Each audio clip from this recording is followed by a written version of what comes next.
Bismillahirrahmanirrahim. Assalamualaikum warahmatullahi wabarakatuh. Perkenalkan, saya Evelyn Aziza Nindya Putri dari Offering B3 dan di sini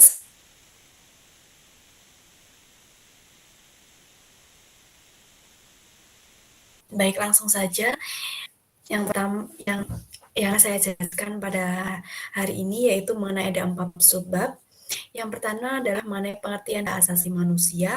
Sebab yang kedua ada status kewarganegaraan, yang ketiga adalah perlahan kembali mengenai status kewarganegaraan, dan yang keempat saya akan menjelaskan juga mengenai kasus yang dialami oleh Heidi Mariska. Baik, langsung ke sebab yang pertama. Nah, yang sebab pertama ini saya akan menjelaskan mengenai hak asasi manusia. Apa sih yang dimaksud dengan hak asasi manusia? Nah, hak asasi manusia ini hakikatnya ialah sebagai anugerah dari Tuhan Yang Maha Esa. Nah, dalam hak asasi manusia ini juga diatur dalam Undang-Undang Nomor 39 Tahun 1999, di mana pengertiannya yaitu hak asasi manusia ialah seperangkat hak yang melekat pada hakikat dan keberadaan manusia sebagai makhluk Tuhan Yang Maha Esa dan wajib dihormati, dijunjung tinggi, dan dilindungi oleh negara, hukum, pemerintah, dan setiap orang demi kehormatan serta pelindungan harkat dan martabat manusia. Nah, selain itu juga menurut Nurul Qamar, HAM itu merupakan hak yang diperoleh manusia sebagai konsekuensi yang ditakdirkan oleh Tuhan, berbeda dengan hak dasar sebagai hak yang diperoleh manusia sebagai konsekuensi warga negara dari suatu negara. Nah, selain itu tadi juga HAM itu memiliki filosofi tersendiri. Nah, apa? Filosofi HAM sendiri ialah kebebasan yang menitik beratkan pada penghormatan terhadap kebebasan orang lain atau berhimpitanlah dengan kebebasan orang lain. Nah, itu tadi adalah pengertian dari hak asasi manusia. Baik, langsung selanjutnya yaitu saya akan menjelaskan mengenai status kewarganegaraan. Apa sih yang dimaksud dengan status kewarganegaraan? Nah, status kewarganegaraan ini merupakan hak dasar seseorang. Ya, hak dasar seseorang yang menimbulkan hak dan kewajiban pemiliknya itu serta memiliki hubungan timbal balik antara negara dan warga negaranya. Nah, negara di sini wajib menjamin hak warga negaranya, yaitu mencakup hak sipil, hak politik, hak ekonomi, hak sosial, dan hak budaya. Kewajiban di sini, sebagai seorang pemegang status kewarganegaraan Indonesia telah ditetapkan dalam Undang-Undang Dasar 1945. Nah, Mahfud MD pun juga mengungkapkan bahwa setiap warga negara itu mempunyai kewajiban konstitusional baik sebagai warga negara maupun manusia, dituntut untuk memiliki rasa nasionalisme sehingga harus siap membela dan berkorban. Nah, status kewarganegaraan itu tadi juga ada aturannya loh. Nah, pengaturan status kewarganegaraan sebagai HAM diatur dalam 5 instrumen internasional. Nah, kita ingat-ingat ya, ada 5 instrumen internasional. Nah, yang pertama yaitu instrumen yang pertama yaitu Deklarasi Universal Hak Asasi Manusia 1948. Nah, Deklarasi Universal Hak Asasi Manusia ini biasa disingkat dengan DUHAM. Nah, DUHAM ini sebagai landasan penegakan dan penghormatan terhadap HAM secara universal. Nah, latar belakang terbentuknya DUHAM ini ialah merupakan dampak dari Perang Dunia Kedua salah satunya. Nah, hak dan kebebasan yang tercantum dalam DUHAM ini mencakup ada hak sipil, ada politik, budaya, ekonomi, dan sosial untuk setiap individu. Nah, DUHAM ini mengatur secara jelas mengenai status kewarganegaraan pada setiap manusia yang tercantum dalam pasal 15 ayat 1 dan ayat 2. Baik, selanjutnya yaitu instrumen internasional selanjutnya yaitu ada Kovenan Internasional tentang Hak Sipil dan Politik tahun 1966. Nah, konvenen ini bertujuan untuk memperkuat pokok-pokok hak asasi manusia dalam bidang sipil dan politik yang tercantum dalam DUHAM sehingga menjadi ketentuan yang mengikat secara hukum. Nah, terdapat klasifikasi hak di sini yang bersifat hak sipil dan politik. Nah, apa yang dimaksud dengan hak sipil dan apa yang dimaksud dengan hak politik? Nah, hak sipil adalah hak fundamental sebagai hakikat manusia, sedangkan hak politik adalah hak dasar yang bersifat mutlak dalam setiap warga negara yang harus dipenuhi oleh negara. Nah, maka dari itu, status kewarganegaraan merupakan hak politik yang dimiliki warga negara. Selanjutnya yaitu instrumen yang selanjutnya yaitu ada Konvensi Internasional Penghapusan Segala Bentuk Diskriminasi Rasial atau tahun 1965. Nah, instrumen hukum internasional ini mengatur tentang penghapusan diskriminasi rasial. Selain itu juga mewajibkan negara untuk menghapuskan berbagai bentuk dan perwujudan dari diskriminasi ras di negaranya serta menjamin hak setiap orang tanpa membedakan ras, warna kulit, keturunan, asal-usul, dan etnis di dalam hukum. Instrumen selanjutnya yaitu disebut dengan Konvensi Internasional Penghapusan Segala Bentuk Diskriminasi Terhadap Perempuan tahun 1979. Nah, konvensi ini menetapkan secara universal prinsip persamaan hak antara laki-laki dan perempuan terlepas dari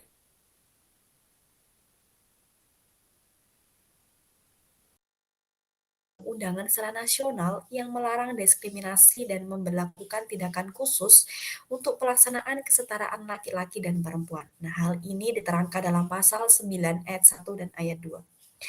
Baik, instrumental yang terakhir, yang kelima, yaitu Konvensi tentang Hak Hak Anak tahun 1989. Nah, dalam konvensi ini memberikan pelindungan terhadap hak yang dimiliki setiap anak. Konvensi hak-hak anak memiliki dua protokol, ada protokol opsional yaitu protokol opsional konvensi hak-hak anak mengenai keterlibatan anak dan konflik bersenjata dan ada juga protokol opsional konvensi hak-hak anak mengenai penjualan anak dan pornografi anak. Nah, itu tadi ada 5 instrumental ya. Nah, baik selanjutnya saya juga mau memberitahukan bahwa negara Indonesia itu juga sudah ikut melaksanakan instrumen internasional ke dalam hukum nasional Indonesia. Hal tersebut pada pasal 28D ayat 3 Undang-Undang 1945 yang menyatakan bahwa setiap orang itu berhak atas status kewarganegaraan. Nah, saat itu juga dalam pasal 26 ayat 1 dan 2 diterangkan bahwa setiap orang berhak memperoleh, mengganti, dan mempertahankan status kewarganegaraannya serta bebas memilih tanpa adanya diskriminasi. Selain itu juga dalam Undang-Undang Nomor 12 Tahun 2006 Pasal 8 ayat 1 dan 2 membahas mengenai hak status kewarganegaraan anak. Nah, sudah jelas ya bahwa negara Indonesia itu juga sudah ikut melaksanakan instrumen internasional ke dalam hukum nasional Indonesia. Baik, selanjutnya saya juga akan menjelaskan mengenai penyebab hilangnya status kewarganegaraan. Nah, kita juga sering menemukan kan ada eee terus beberapa masyarakat yang hilang status kewarganegaraan. Nah, apa sih yang menjadi penyebab kehilangan status kewarganegaraan tersebut? Nah, di sini ada 3 penyebab dan juga ada penyebab lain. Nah, penyebab yang pertama yang biasa disebut dengan renunciation. Nah, apa sih renunciation itu? Nah, renunciation itu adalah tindakan sukarela meninggalkan salah satu dari 2 atau lebih status kewarganegaraan yang dimilikinya. Nah, ini menyebabkan hilang ya status kewarganegaraannya. Nah, yang penyebab kedua yaitu yang disebut dengan termination. Termination ini adalah penghentian status kewarganegaraan sebagai tindakan hukum yang bersangkutan telah warga negara yaitu ada yang disebut dengan deprivation, yaitu pencabutan secara paksa status kewarganegaraan berdasarkan perintah pejabat berwenang karena terbukti adanya kesalahan atau pelanggaran dalam memperoleh status kewarganegaraan. Jadi mereka statusnya itu pencabutan secara paksa ya ini status kewarganegaranya berdasarkan perintah pejabat. Nah, selain 3 itu tadi juga ada penyebab lain, yaitu ada kelalaian karena alasan politik atau teknis, atau yang bersangkutan secara sadar itu dan sengaja ingin melepaskan kewarganegaraannya. Nah, itu tadi ada 3 penyebab dan juga ada penyebab lain mengenai hilangnya status kewarganegaraan. Baik, selanjutnya saya akan menjelaskan juga bagaimana sih perolehan kembali status kewarganegaraan. Nah, ini perolehan kembali akibat hilangnya kewarganegaraan Indonesia harus dilakukan karena sebagai bentuk tanggung jawab negara atas pemenuhan hak asasi. Jadi di sini sebagai bentuk tanggung jawab negara ya atas pemenuhan hak asasi itu. Pertanggungjawabannya itu diawali dengan meratifikasi instrumen hukum internasional yang mengatur mengenai pelindungan hak asasi. Nah, kemudian ditindaklanjuti oleh pemerintah dengan membentuk peraturan perundang-undangan yang merupakan implementasi hukum internasional yang diratifikasi tersebut. Dan di sini juga ada Undang-Undang Nomor 12 Tahun 2006 yang menjelaskan bahwa tidak mengenal kewarganegaraan ganda atau bipartite dan tanpa kewarganegaraan apatrid. Nah, prosedur prosedur perolehan kembali kewarganegaraan ini mensyaratkan bahwa harus memiliki dokumen pelengkap yang telah ditetapkan, seperti bertempat tinggal di luar negeri, ataupun dokumen pernikahan. Nah, itu tadi ya prosedur perolehan kembali negara itu. Yang pertama harus memiliki dokumen pelengkap yang telah ditetapkan, seperti bertempat tinggal di luar negeri atau dokumen pernikahan. Nah, di sini saya juga akan menjelaskan atau memberitahukan mengenai kasus yang dialami Heidi Mariska. Nah, Heidi Mariska itu siapa sih? Nah, Heidi Mariska itu merupakan sebuah seorang yang tanpa kewarganegaraan di Indonesia. Ibunya ini menikah dengan pria yang berkewarganegaraan Belanda, menikah secara agama Islam dan didaftarkan di kantor catatan sipil Malang. Namun keduanya itu bercerai saat pembuatan akta kelahiran Heidi ini. Sehingga pada akta kelahirannya Heidi ini dinyatakan putri seorang warga negara Indonesia, tetapi ibunya itu kan bukan Indonesia ya. Nah, tetapi ibunya itu masih berupaya membuktikan jika Heidi juga anak warga negara Belanda melalui pengakuan ayahnya. Dan kemudian berdasarkan penetapan Pengadilan Negeri Malang nomor 333 garing PDT titik P garing 2001 garing P6 T Malang MLG 14 Januari 2002 mengabulkan permohonan pengakuan anak luar kawin dan perubahan akte kelahiran. Jadi dia sudah diterapkan ya dalam Pengadilan Negeri Malang mengabulkan permohonan pengakuan anak luar kawin dan perubahan akte kelahirannya. Nah, pada Maret tahun 2008 itu Heidi mulai mengajukan permohonan menjadi warga negara Belanda, tetapi tidak diterima oleh pemerintah Belanda melalui Konsulat Jenderal di Surabaya. Nah, hal ini dikarenakan pernikahan orang tuanya dilakukan secara agama Islam yang tidak memiliki kekuatan hukum dan pencatatan akta di kantor catatan sipil. Mana itu di samping itu juga pada saat Heidi dinyatakan kehilangan kewarganegaraan Indonesia pada tahun 2001 itu, hakim menggunakan ketentuan pasal 17 huruf C Undang-Undang Nomor 62 Tahun 1998 terdapat kelalaian dalam penggunaan ketentuan tersebut. Selain itu juga tidak ada konfirmasi penerimaan menjadi warga negara Belanda dari kantor perwakilan negara Belanda. Heidi ini belum menerima keputusan dari perwakilan negara Belanda, tetapi dinyatakan telah kehilangan kewarganegaraan Indonesia. Nah, jadi oleh karena itu Heidi menjadi seorang yang stateless atau apatrid yang itu tadi ya. Jadi dia sudah menjadi seorang yang stateless tadi.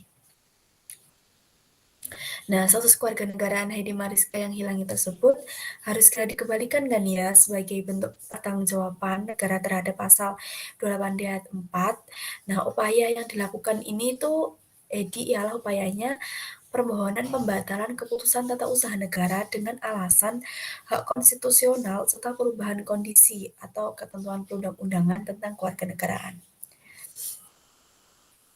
Nah, dalam kasus Heidi Mariska ini, perolehan kembali dilakukan bukan melalui prosedur biasa, sebab ia tidak memiliki suatu dokumen sebagai identitas sebagai persyaratan.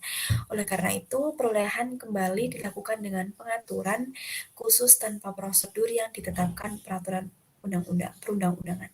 Nah, itu tadi ya cerita sekilas mengenai kasus yang dialami Heidi Mariska tentang hilangnya status kewarganegaraannya dan perolehan kembalinya. Nah, dalam ini presentasi ini saya memperoleh rujukan dari ini daftar pusakanya. Baik, cukup itu saja presentasi kali ini. Itu saja yang dapat saya sampaikan. Apabila ada salah kata atau tutur kata yang kurang sopan, saya mohon maaf yang sebesar-besarnya. Terima kasih. Sekian dari saya. Wassalamualaikum warahmatullahi wabarakatuh.